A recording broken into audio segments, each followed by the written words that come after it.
Hello friends, welcome to सर्वस classes. आज हम डिस्कस करेंगे असेसमेंट और इवैल्यूएशन। सब्सक्राइब कर लें चैनल को। डे बाय डेज आपको सारे इम्पोर्टेंट क्वेश्चन इसके ऊपर ही मिलने वाले हैं। तो चलिए स्टार्ट करते हैं। असेसमेंट और इवैल्यूएशन दोनों ही चीज़ें क्या हैं, इम्पॉर्टेंट रोल प्ले करती हैं एक चाइल्ड के लिए, हमारे टीचिंग में, शिक्षण में। उसके लिए बच्चा प्रोग्रेस कर रहा है या नहीं कर रहा है, तो उसका हमें देखना पड़ता है। तो वो हम किसके थ्रू करेंगे? आकलन और मूल्यांकन। असेसमेंट क्या होती है? जब किसी भी हम कोई चीज़ होती है उसके बारे में हम कोई इन्फॉर्मेशन कलेक्ट करते हैं, उसको रिव्यू करते हैं, उसको यूज़ करने के लिए उसका आकलन करते हैं, वो असेसमेंट कहलाता है। यानी कि उसका ये ऑब्जेक्टिव होता है कि अगर उसमें कोई कमी है तो उसको सुधार किया जा सके। ये होता है आपका आकलन मेनली। वैसे इसमें और टाइप्स भी हैं, बट पहले हम डिस्कस करेंगे समेटिव, इंटरिम और फॉर्मेटिव।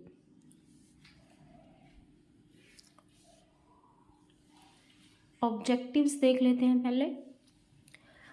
असेसमेंट का जो ऑब्जेक्टिव है, एक तो है निर्देश देना।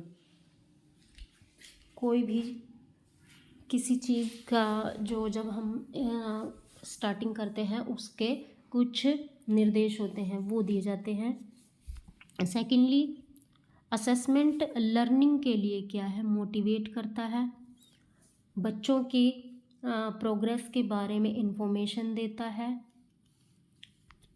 आकलन जो टीचिंग के अभ्यास को भी इंफॉर्मेटिव करता है, ग्रेडिंग की भी रोल प्ले करता है। मूल्यांकन, इवैल्यूएशन क्या है?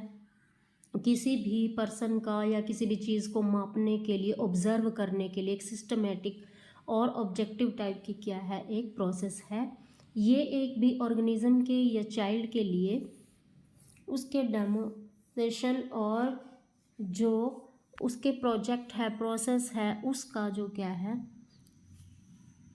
प्रदर्शन करता है, ताकि क्या है उसके इम्पोर्टेंस को क्या है फिक्स किया जा सके। मूल्यांकन, इवैल्यूएशन एक क्या है, कॉन्टिन्यूस प्रोसेस है जो शिक्षण प्रक्रिया का एक क्या है, अभिन्न अंग है। यानी कि इवैल्यूएशन के बिना हम अपने टीचिंग लर्निंग प्रोसेस में हम सुधार नहीं कर सकते हैं। इवैल्यूएशन बहुत ही ज़रूरी है बच्चे के लिए, क्योंकि जब तक हम असेसमेंट और इवैल्यूएशन नहीं करेंगे तो हम बच्चे की कमियों को कैसे देखेंगे, कैसे उसको डायग्नोज करेंगे। इसका जो डायरेक्ट रिलेशन क्या है, जो बच्चे की क्या है, उसके रिजल्ट जब हमें मिलते हैं उसकी क्या है क्वालिटी और इफ़ेक्ट, उसका क्या है हम उसको मेज़र करते हैं, ताकि देखा जा सके कि उसके जो बिहेवियरल जो टर्म्स हैं, उसके नेचर्स हैं, उसके लेवल के अकॉर्डिंग उसमें सुधार हुआ है या नहीं हुआ है।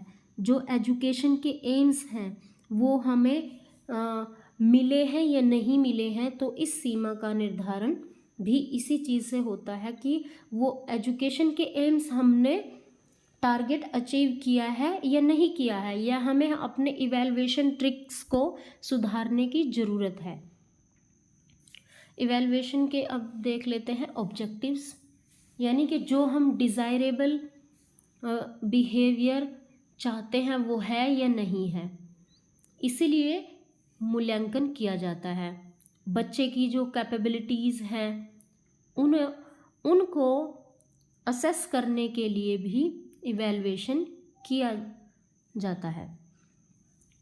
बच्चों को क्या डिफ़िकल्टीज़ हैं उनको देखने के लिए, उनमें क्या कमियां हैं, वो कहाँ पर किस चीज़ में वीक हैं, उसके लिए भी मूल्यांकन किया जाता है।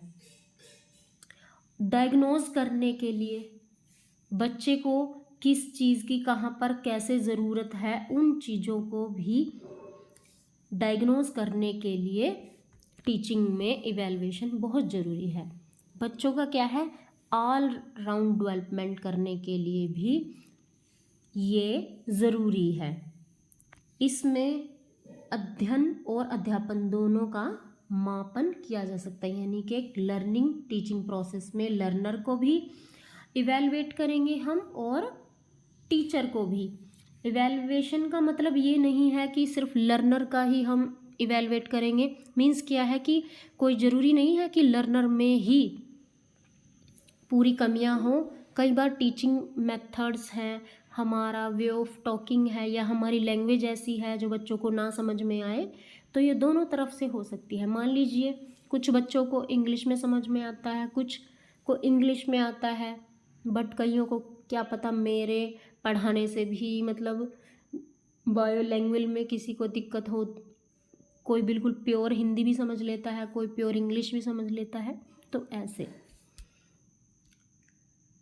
इवैल्यूएशन से आपकी, जैसे अभी बताया पिछले पॉइंट में, टीचिंग मेथड्स का भी क्या है, उसकी जांच की जा सकती है कि वो सही से चल पा रही हैं या नहीं, टीचिंग मेथड सही है या नहीं है। इन चीज़ों का भी क्या है, इवैल्यूएशन के थ्रू सब कुछ हो सकता है। इम्पोर्टेंस, बच्चों को अध्ययन की ओर अग्रसित करना, यानी कि उनको मोटिवेट करना, उनके लिए जो पर्सनल गाइडेंस है उनको उसमें हेल्प करना, बच्चे को शिक्षण में जो भी हमने टारगेट लेके रखे हैं, ऑब्जेक्टिव्स हैं, उनको प्राप्ति में सहायक है। बच्चों की जो वीकनेस है उनको जानने में भी ये हेल्पफुल है, बच्चों की प्रोग्रेस में भी हेल्पफुल है, और क्या है, एजुकेशनल और वोकेशनल गाइडेंस में भी ये हेल्पफुल है। इसके स्टेप देख लेते हैं इवैल्यूएशन के। सबसे पहले क्या आएगा, हम जैसे कि आपने ब्लूम टैक्सोनॉमी पढ़ा है फर्स्ट ईयर में, उसमें भी ऐसे ही था, तो ये इसी के बेस पे ये चला हुआ है। सबसे पहले क्या करेंगे, हम ऑब्जेक्टिव्स को सिलेक्ट करेंगे, उद्देश्यों का चयन और निर्धारण करेंगे।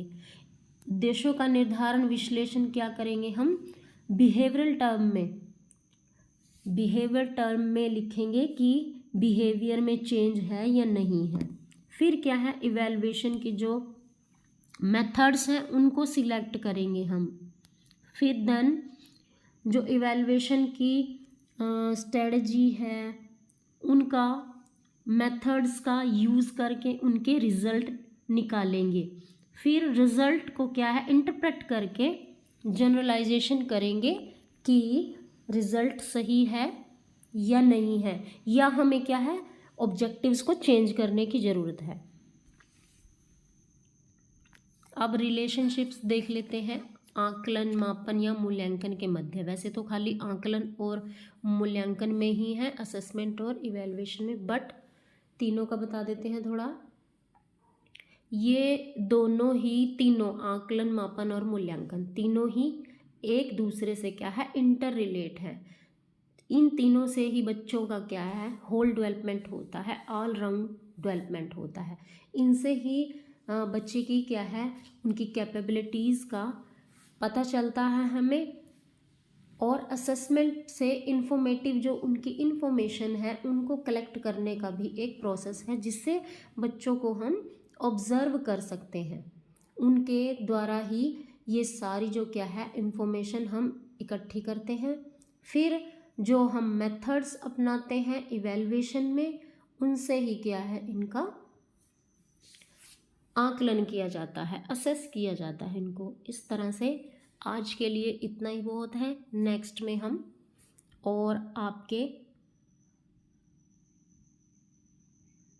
फॉर्मेटिव और समेटिव और इंट्रीम नेक्स्ट वीडियो में हम डिस्कस करेंगे। तब तक के लिए थैंक यू। चैनल को सब्सक्राइब कर लें ताकि नेक्स्ट वीडियो आपको मिलती रहे टाइम से।